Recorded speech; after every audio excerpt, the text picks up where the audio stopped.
and save today.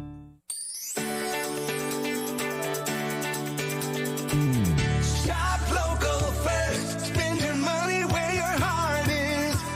Investing in your local community by supporting local makes a big difference. When you purchase goods and services from a locally owned company, 68% of that money stays right in our local community. When you purchase goods and services from a nationally owned out-of-town company, only 43% of that money stays home. We can make them come back better than the setback. Let's make sure we support local businesses as they continue to support our local nonprofit organizations and ball teams. They live, work, and worship right where you do. They've always been there for us. Now, let's be there for them. We're convinced that with your help, 2021 will be the greatest comeback of all time. It all starts with supporting local and, of course, being positive and kind. Thanks for being a part of the greatest comeback of all time. You are making a difference for our local businesses. Caldwell County is a special place in western Kentucky, featuring beautiful tracts of land. Even though the real estate market is always in a constant state of change, Bollinger Real Estate and Auction understands this and is ready to work for you. Hi, my name is Ben Bollinger with Bollinger Real Estate and Auction. Whether it's a property valuation or time to sell, Bollinger's team is dedicated to work for you. Real estate solutions with a passion for people.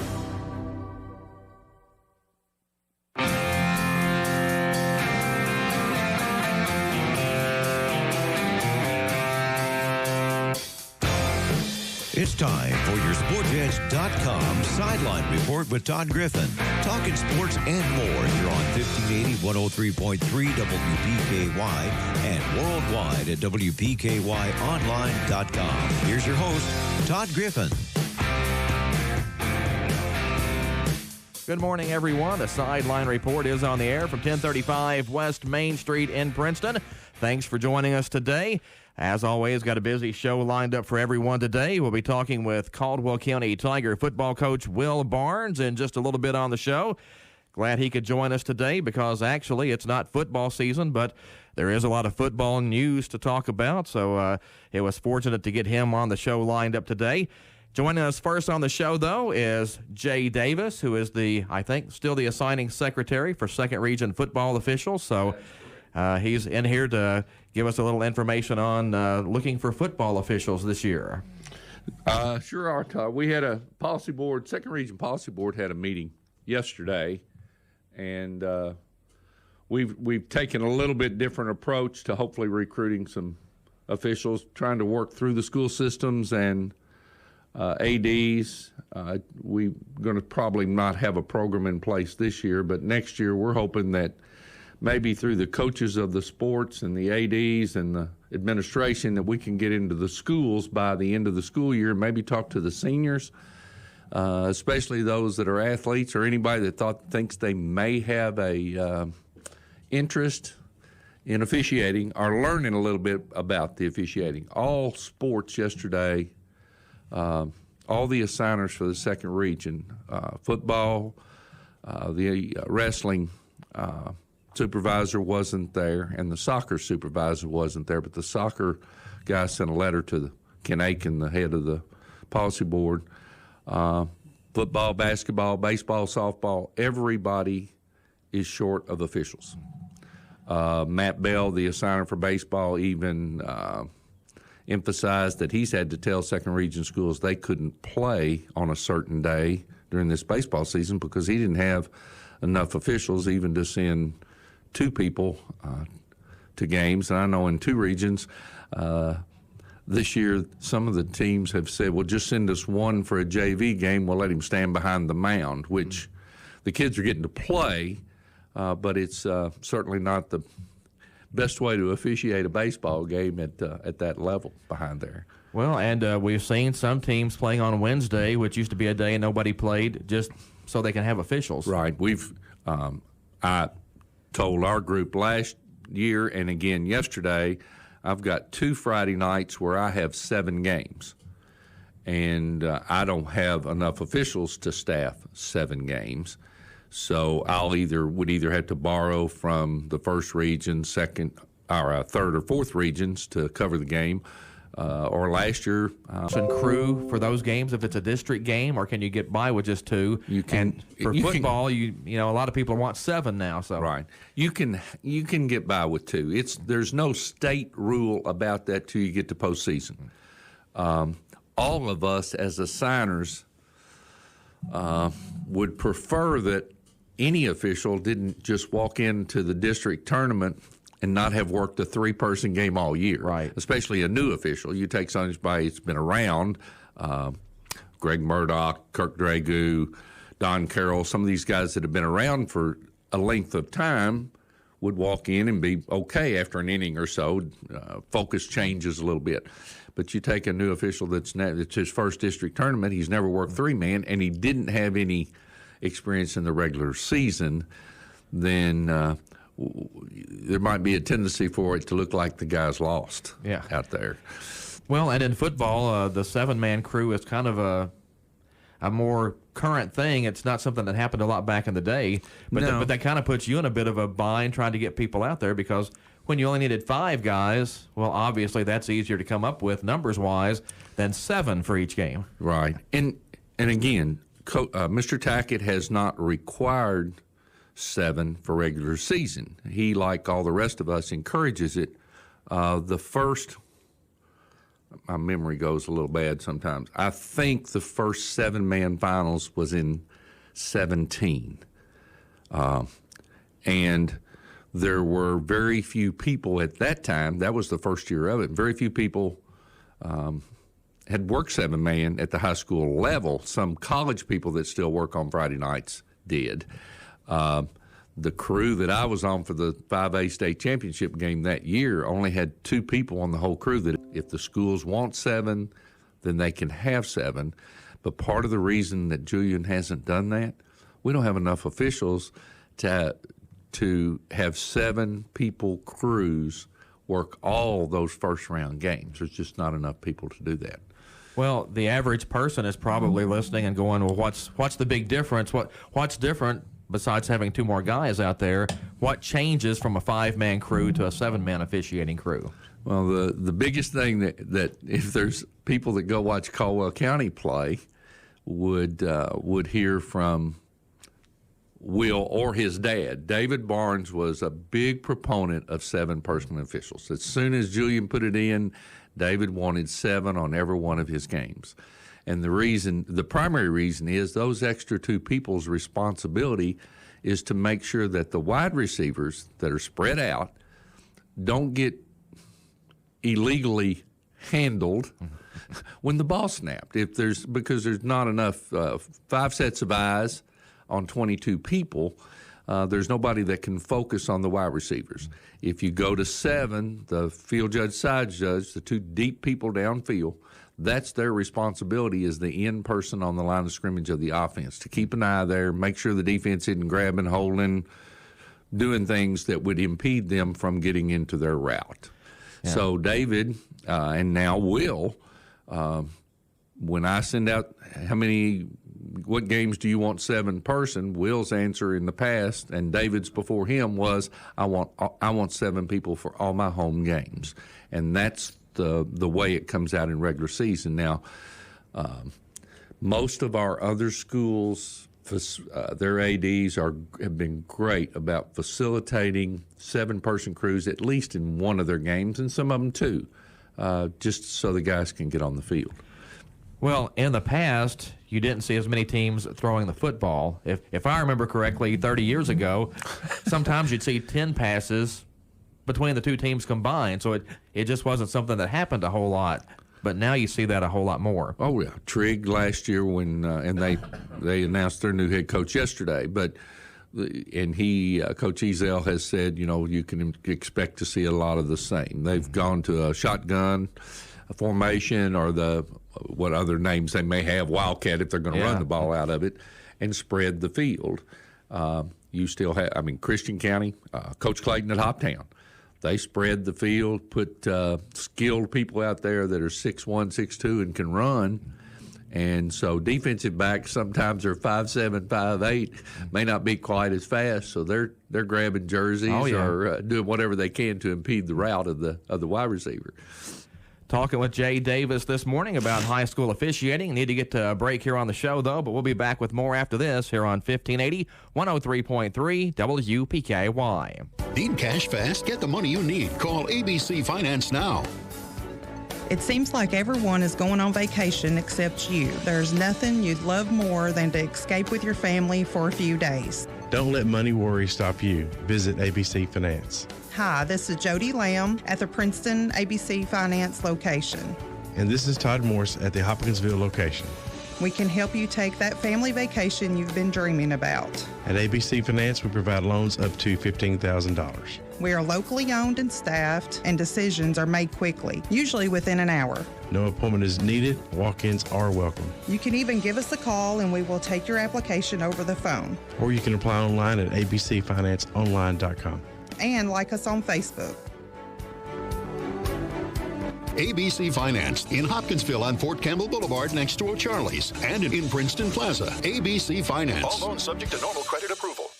They say a celebration. They're celebrating their fabulous customers and all their mothers. This weekend, Friday and Saturday, find discounts and giveaways all day with lunch every day at 11. Magnolia Nursery will have beautiful hanging baskets while supplies last. They'll even deliver within city limits. Come celebrate Friday 10 to 6 and Saturday 8 to 3. Magnolia Boutique, Fort Campbell Boulevard, Hopkinsville. Life is filled with moments. Moments we share with those we love, worry about, and strive to protect the most. At Woodman Life, we provide life insurance and retirement products to help protect you and your family so that you can enjoy all the moments to come. This is Josh Ray, your local Woodman Life agent. Come see us at 1009 West Main Street or give us a call at 365-6111. Certain eligibility and age restrictions apply. Woodman of the World Life Insurance Society, Omaha, Nebraska. This is the Sideline Report here on 1580, 103.3 WPKY. Thanks for tuning in today. Jay Davis is sitting in with us right now. We'll be talking with Caldwell football head coach Will Barnes in just a little bit. And Jay, as long as we're on the topic of football, what are some rule changes that we can expect to see coming up this fall? Todd, there was only one rule change by the National Federation this year, and it's a safety rule. It's one that Coach Barnes and his staff and I had some conversations about last year, and as well as other coaches. But there is what's called a free blocking zone. And by definition, it's 4 yards either side of the football. And if the offensive lineman is in that zone when the ball snapped and the defensive person is in that zone, then you've been able to block them below the waist. The rule change this year, the offensive lineman will have to initiate that block when the ball is snapped. In the past, he could, if the lineman was started in the zone and the ball didn't get out of the zone, there were all kinds of things that allowed that person to still block below the waist. Now he has to initiate that block at the snap if he doesn't immediately go low. The other part of that rule that they didn't change that, according to the rules writers, is not a safety issue is the offensive lineman can still block a defensive person that started in that zone in the back. So the man beats you pursuing the ball, you can push him in the back if he started in the zone and you're in the zone. But the big safety part of this is not being able to stand up and then try to block below the waist. And then there's another rule that's tied into that, which is a chop block where one person blocks you high and the other one blocks you low, and that's an illegal block as well. Those kind of things are difficult to identify, though, over the course, whether you're an official or a coach or somebody up in the stands. And it's like the block in the back thing. If two players are engaged, no matter where they start, and somebody turns their back, you can continue to block that person, right? And it's not a block in the back. Not a block in the back. And but everybody sees it, and the first thing they think, block in the back. Why didn't they call it? Right. But it might not have been. And one of the things that 7 officials allows you to do is we teach that focus. You can't just pick it up at the end of the play. You got to make sure you want to see the whole play, because if I'm a defensive back and I learn that if I turn just at the right time, I'm getting beat. I'm not going to be able to make this tackle. But if I turn my back and they see this guy pushing me in the back, I may get a flag. Yeah. And sometimes coaches are good enough to coach a technique to try and draw a flag. But most of us, when we go to a ball game, we're not watching what's going on other than around the ball. So when the ball gets to that area, then fans, coaches, other players watching the game will see the tail end of a play, if you will, versus what all started before it.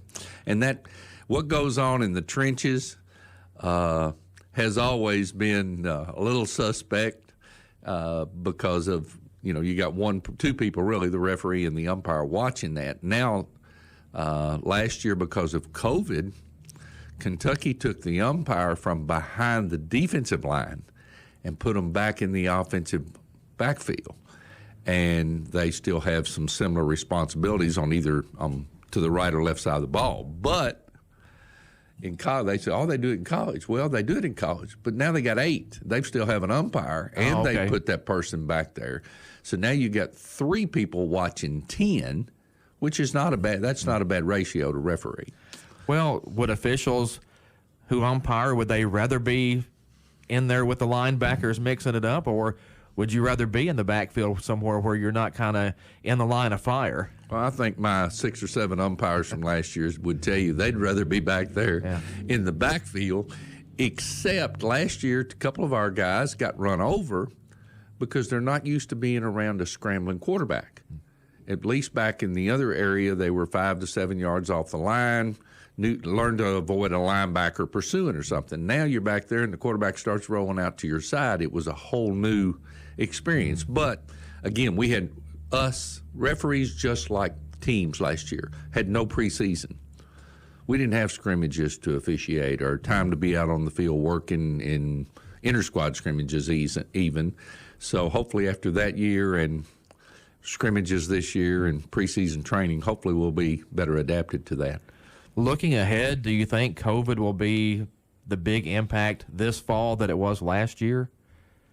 Is there any way to even anticipate what's going to come up between now and then?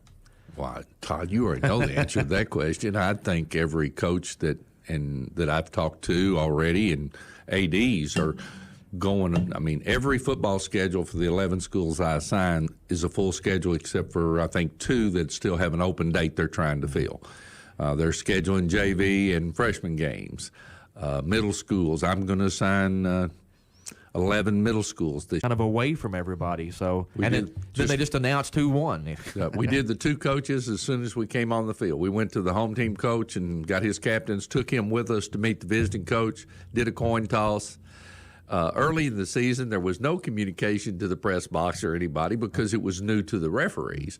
Then the word came around, how can we let them know? So we let the coach of one of the teams that had coaches up there, let them know in the press box that Caldwell won the toss and they're going to defer to the second half. I don't think that'll change. Well, and in basketball, we didn't have an opening tip. Is that something that's going to come back, or do we know yet? Don't know yet. Yeah. Julian, Mr. Commish usually has the last word on all of that. Now, National Federation has not made any rule changes relevant to any of this, all our mechanics changes, I should say. They've deferred to the state and local, like in Indiana last year when Kentucky teams went to Indiana and played. It didn't change. I had a game between Evansville Central and Henderson County. I went to and he started to call his kids to come to court. Coach, we just need you. And he had not played in Kentucky yet, so he didn't know we were doing a coin toss. Oh, okay.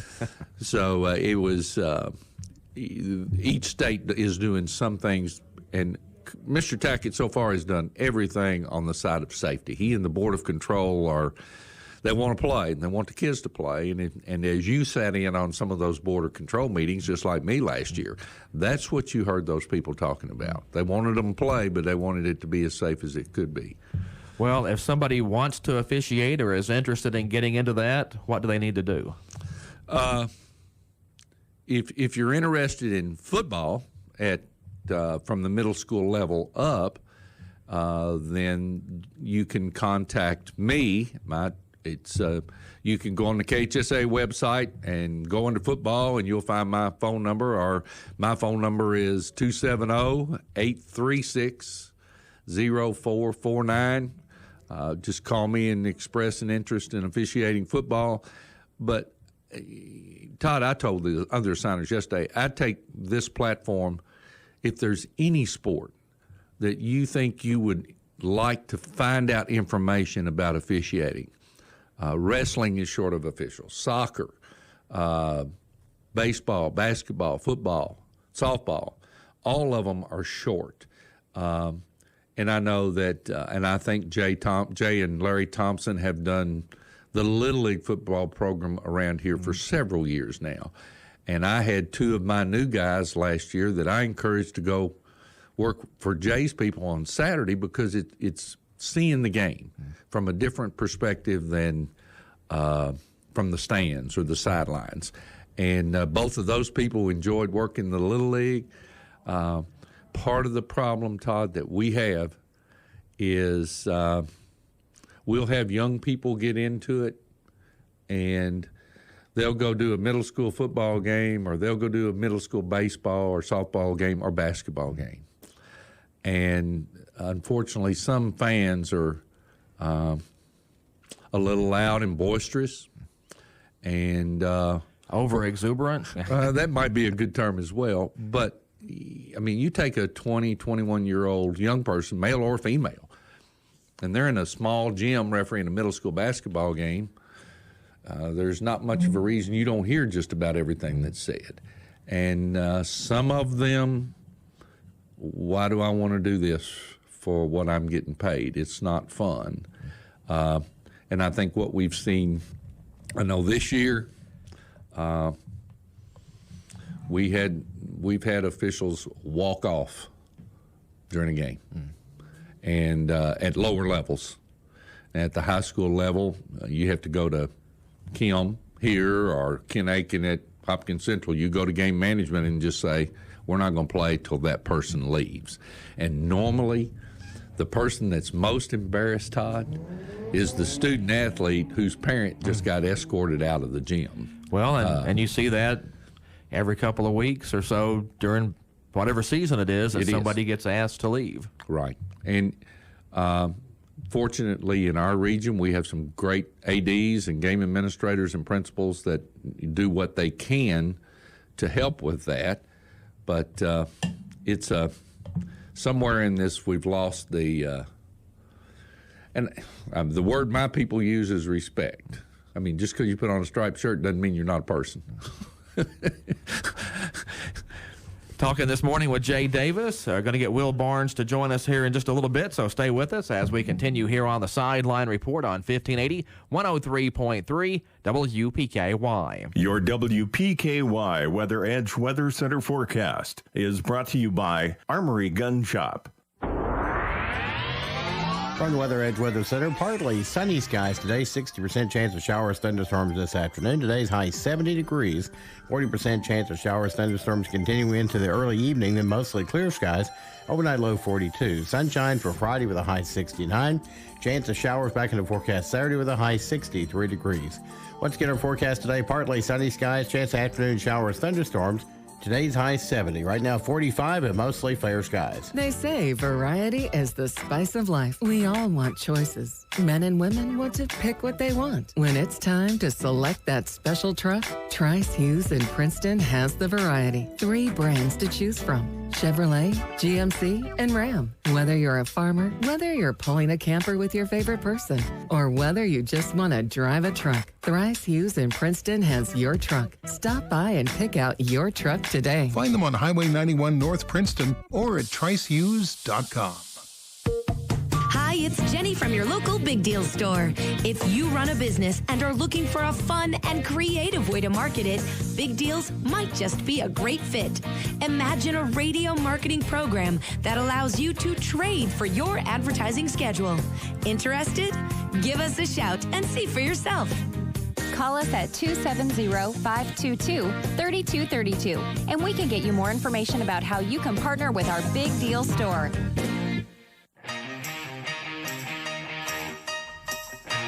This is the Sideline Report here on 1580, 103.3 WPKY. Again, thanks for joining us this morning. Jay Davis is still with us here in the studio. Joining us now on the telephone, though, is Caldwell County football head coach Will Barnes. And, Will, first of all, good morning, and thanks for coming on the show. Yeah, thanks for having me, Todd. I really appreciate it. Yeah, no problem. When I first asked you to be on the show, I thought we'd just come in and chat a little bit about whatever, but there's actually some football news this week, and one of the big things is they voted to go back to the old playoff structure as where you're playing somebody in the other district, but it's going to be a couple of years before we get there. Yeah, that's something that David Buchanan, who is the head football coach at Mercer County and was the Kentucky Football Coaches Association president, has kind of developed a council with coaches from throughout the state. And, once we kind of got through last season, that was something that was on their list of things to do, was to, try to bring that back up. And David Buchanan did a good job of getting some data from head coaches and presenting that to the KHSAA. And, then the KHSAA took that and, sent out a survey to school representatives to kind of get an administrative look at what people wanted to do. And, the data came back and said that overwhelmingly the majority of people wanted to go to the sister districts and, when we would play District 2. But, yesterday they voted to hold off on that for a couple more years. Yeah, it looks like the vote was about 3-1 to go back to the old way. And, of course, my big question is, we tried this once before, and it didn't seem like the majority wanted it, so I wasn't really sure why we went back to it again. Yeah, there's a guy I think that maybe just got on the Board of Control. I'm not even sure what his name is or where he's from, but I kind of got to watch a little bit of that yesterday, and he kind of brought up the point that when we started doing, when this was voted in 2 years ago, that it was kind of done behind closed doors and kind of came out of nowhere. Dad was on the football advisory committee at that time, and just a couple of days before that, they had a football advisory board meeting, and it was brought up, and every football coach in there said, no, we don't want to do this. And then, 2 or 3 days later at the Board of Control meeting, they voted it in. So, I think as football coaches and kind of talking with people around the state, I just feel like, we'll do whatever, obviously, but, we would like our input to be heard and have a little bit of a voice. And I think David Buchanan, again, at Mercer County has done a good job of trying to unify football coaches throughout the state to where we even got a vote on it yesterday. Without that effort, I'm not sure it would have been brought up. Well, Jay and I were talking about officials earlier and how you guys are always big on the 7-man officiating crew instead of the 5-man crew. So, a lot of different things going on, and your stance, I'm guessing, is a whole lot like your dad's. If you can get 7 officials out there, you want 7. Yeah, I think, that gives you, I just like it. And, when you get in those later rounds of the playoffs, that's what you're going to see. And I think it's good for the officials, and it's good for us and our team to have seven officials out there as much as we possibly can. And, hopefully we can continue to have 7 officials, as many games as we can. Looking back to last season, for Caldwell County, you guys had your banquet not too long ago, or your awards ceremony. Team was 3-4 last year, but it doesn't feel like there was a losing record last year. That was a pretty strong 3-4, and I guess everybody kind of fought the COVID thing. But like I said, you have some seasons where you don't really feel good about a losing record. But again, last year, at least to me, it didn't really feel like a 3-4 kind of season. No, it didn't. And, the games we did get to play and looking at those 4 losses, it was, those games could have gone either way except for maybe that Hopkinsville game. And, those 3 district losses came down to, 2 of them for sure came down to the last play of the game, and the playoff game at Murray, we had the ball with the chance to do something there at the end. So just came up a little short, and I said it at the banquet. If you're going to be a championship team, you got to have a little bit of luck.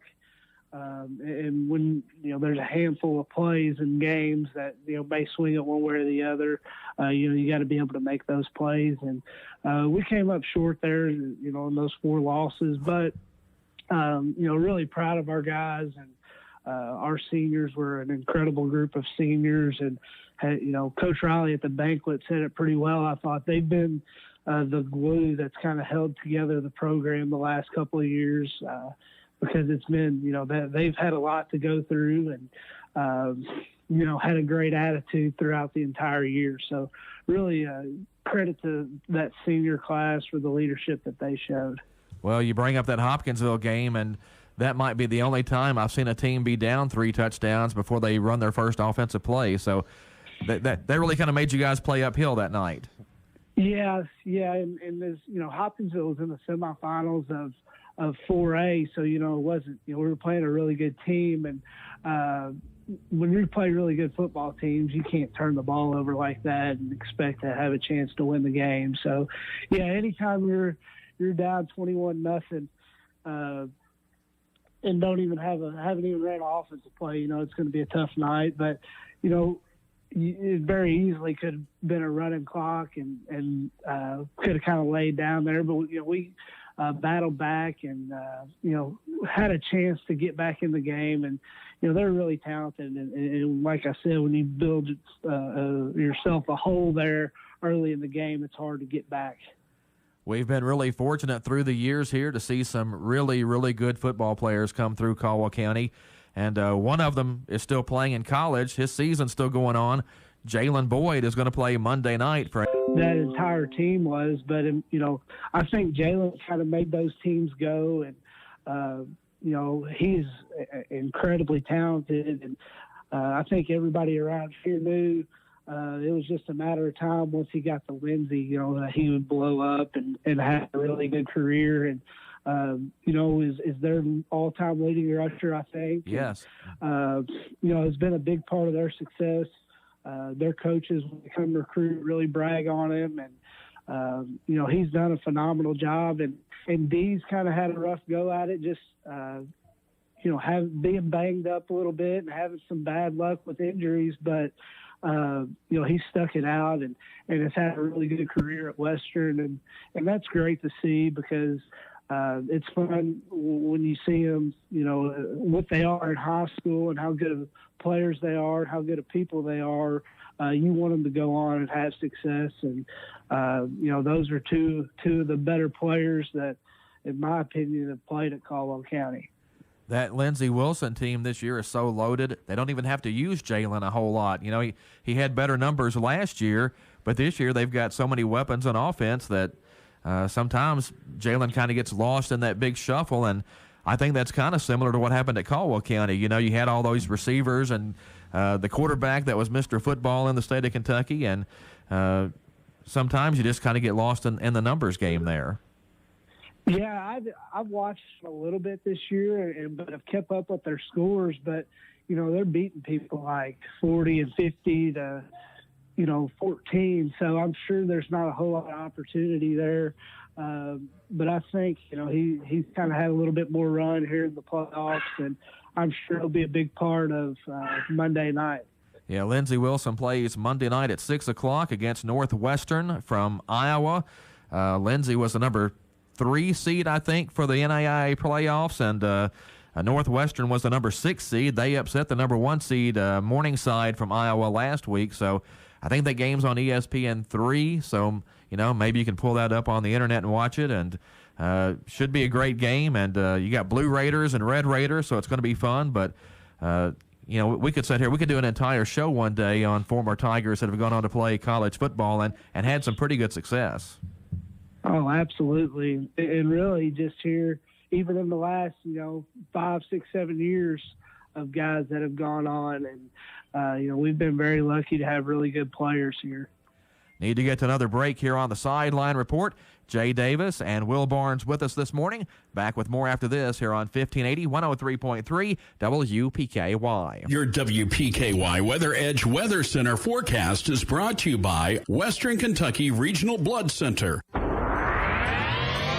From the Weather Edge Weather Center, partly sunny skies today, 60% chance of showers, thunderstorms this afternoon. Today's high 70 degrees, 40% chance of showers, thunderstorms continuing into the early evening, then mostly clear skies. Overnight low 42. Sunshine for Friday with a high 69. Chance of showers back in the forecast Saturday with a high 63 degrees. Once again, our forecast today, partly sunny skies, chance of afternoon showers, thunderstorms. Today's high 70. Right now 45 and mostly fair skies. In today's Dreamfield Lending Mortgage Minute, Andrew Wilson explains why now is a great time to look at refinancing your home. Refinance rates are at an unbelievable low at the moment. A refinance replaces your current loan with a new loan, and because you'll be at a lower rate, the extra monthly savings could give you wiggle room in your budget to pay down other debt or boost your savings. If the equity in your home has grown, you can even tap it with the cash out refinance and use it for things like home improvements, pay off debt, or put in savings. Really, it's up to you. At Dreamfield Lending, I'm happy to come to you and meet you here in Caldwell County. We can discuss your options and set up your refi on your terms. For example, if you want to set up your loan on 17 years, we can make it happen. I work closely with you through the entire process, and typically our closings are much faster than going through a bank. Dreamfield Lending is your local mortgage lender. Learn more at dreamfieldlending.com. And for more great mortgage tips, like and follow them on Facebook. NMLS 1953927. Equal Housing Opportunity. Back on the Sideline Report here at 1580 103.3 WPKY. Will Barnes and Jay Davis with us today. Jay is here in the studio. Will's on the phone with us. And Jay, you've had a chance to see a lot of those players come through Caldwell County that we were talking about, those outstanding football players that go on to college. And Will, you're exactly right. There's been quite a few, even going back to a quarterback that played for his daddy and went on and played in college as well. Will, your senior class last year that you talked about, or the ones that are graduating this year, there are some exceptional young people in that class. One of them received an honor here, I think, probably yesterday, and Tate was part of that senior class that I know you're proud of. Your dad was very proud of him and his brothers as they came through the program, but Tate was named the second region male athlete of the year. And when you consider our 15 schools in this region and all the sports and all the athletes, that's quite an honor for Tate. And I know you're proud of him, and I know your dad's proud of him. Yeah, absolutely. And like you said, that senior class has a lot of really good kids, and was just a lot of fun to coach and be around. And that's one of the bad things, obviously when the season's over, that is not what you're looking forward to, but you don't really think about, you don't get to go hang out with them at practice and be around them on Monday, Tuesday, Wednesday, and get ready for that game. So they were a really fun group to be around, and made this year enjoyable for sure. And, Tate getting the second region athlete of the year, I was talking to Drake yesterday, and he said, "You really think he's got a shot for that?" And I was like, well, to me, there's no question. No brainer. I mean, with his success, football, baseball that he's had the last 3 years, and then, playing basketball this year. And, obviously he's incredibly talented and is a very good athlete, but what he brings to the table leadership-wise is unmatched and is really what makes him special. It's not often that you get that from a kid, his age. And to me, that goes further than his athletic ability, and that's what I'll remember him for is, he's basically like a coach out there. He's going to go pick somebody up that doesn't have a ride to practice. He's going to encourage somebody that needs it. If somebody needs, to get after him a little bit, he can do that too. And he just set a really good example for our football players. And, talking with Coach K basketball, I think, he brought that to the basketball team too. And to me, the mark of a good athlete and a good person is, did you leave the place you're at better than you found it? And I think there's no doubt that Tate Van Hoosier can say that, when he graduates. Amen to that, David. Will, excuse me. Well, and you guys talk about all those attributes, and people notice those things, because I even had a football official come up to me during a game last year during a break and talk about how great it was to have somebody like Tate Van Hoosier out on the field with them, because if there's an issue, they can talk to them about it. They can, hey, you need to get a hold of this guy. He's getting a little out of control. Watch that guy. And just that having that player on the field. And what's kind of the plan for the offseason?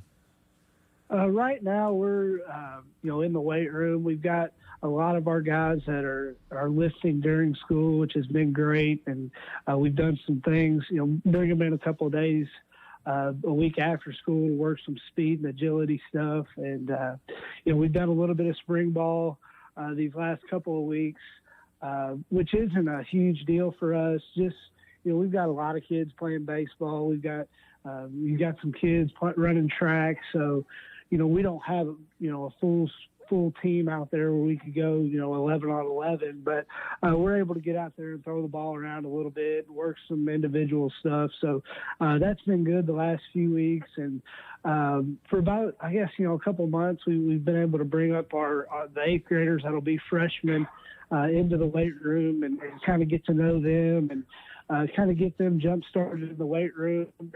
They're with everybody here in June and July that they're kind of, got a leg up and are ready to go. This is the Sideline Report on 1580, 103.3 WPKY, Princeton, Kentucky. Jay Davis and Will Barnes with us on the show this morning. And, Will, it is like the first week of August, that first scrimmage against Owensboro Catholic, and the good thing is that's here. Looking at the schedule, though, do we play anybody next year that doesn't have a new head coach? Yeah, I was talking to Coach Riley in the weight room the other day.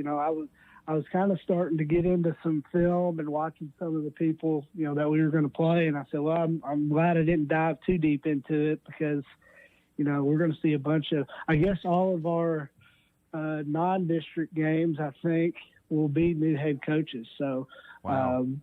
That'll be interesting. And, but, we got to focus on what we're doing, and we'll figure the rest of that stuff, who we're playing and what schemes they're running and all that, whenever that time comes. Yeah, all the non-district opponents, I think, and Ballard Memorial, one of the district teams. So that seems like it's a lot of coaching turnover. And I was going to kind of ask you, how do you prepare for that? And when somebody has a new coach, how much does their system change? Yeah, I think it just kind of depends on the situation. If you're bringing in a whole new coach, then it's probably going to be some new, something new schematically. But like Gage at Crittenden County, he's already familiar with their program and their players and has been running their defense. I don't anticipate them changing a whole lot. So I think it's just kind of a school by school. And really what I kind of focus on in the off season is really going back and watching those district games, because, those are kind of going to dictate how our season goes anyway. So we've got some continuity there with coaches in our district. So that's been a little bit easier to prepare for, in the off season. Well, I'm looking forward to a fall sports season where we talk about sports and not about COVID. And hopefully that can get out of here and we can just have almost a normal fall season this year. Yeah, I hope so. And get, be able to work out in July and throw some 7-on-7. That'll be important for us, going into August. So, yes, I absolutely agree with you.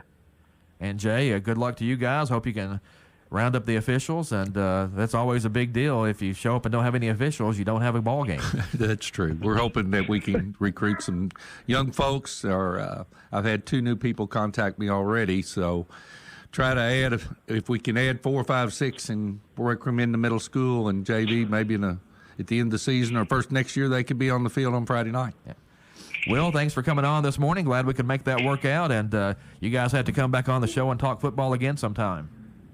Yeah, absolutely. I appreciate it, Todd. Will, have a great day. Yeah, you too, Jay. Yeah, thanks, Will. That's Thanks. Caldwell County football head coach Will Barnes. Jay Davis, again, thanks for coming in and joining us today. And, again, we will have to do this again sometime, and always up for a good round of football talk. Yes, sir. That's Jay Davis. Again, thanks to Will Barnes. This is Todd Griffin. Thanks a lot for joining us this morning here on the Sideline Report on 1580, 103.3 WPKY. WPKY, Princeton. Fox News, I'm Lillian Wu. The number of first-time jobless claims in the nation hits a new pandemic low. The estimate, and this is for the week ending May 1st, was a gain of 548,000. We came in at 498,000. Continuing claims a little bit higher than expected, but it's not a big jump. The estimate was 3.62 million. We came in at 3.69 million. Fox's Cheryl Cassoni. Facebook comes under fire from some conservative lawmakers. Lawmakers expressed concern about gang leaders using Facebook to arrange human trafficking operations. Republican Congresswoman Kat Kammack wrote a letter to Facebook to say Facebook clearly has no problem monitoring and censoring conservative voices, so I am confident your company has the capabilities and resources to detect and prevent criminal enterprises. Fox's Peter Ducey, and the Dow opens higher after a record close. America's listening to Fox News. Sorry to interrupt your jams, murder mystery podcasts, or motivational beach noises, but we got something else you might like to hear. It's called cash. That's the sound of an extra $250 after your first 10 deliveries with Uber Eats. That's right, an extra $250 on top of all the other cash you'll make during those first 10 deliveries. If that sounds good, visit t.uber.com/extra 250. Uber Eats, deliver with us. Limited time offer, terms apply. See t.uber.com/extra 250 for more details. Hello. Forecast. You may need that umbrella this afternoon with the chance of showers and thunderstorms, but this morning will remain partly sunny, high of around 70. A 40% chance of showers mainly before midnight tonight, otherwise mostly clear skies down to 42. And sunshine tomorrow, warming back up to about 69 degrees. Partly sunny skies this morning, showers and thunderstorms likely this afternoon, high 70 degrees. Put a little spring in your step. There's no better place than the Bluegrass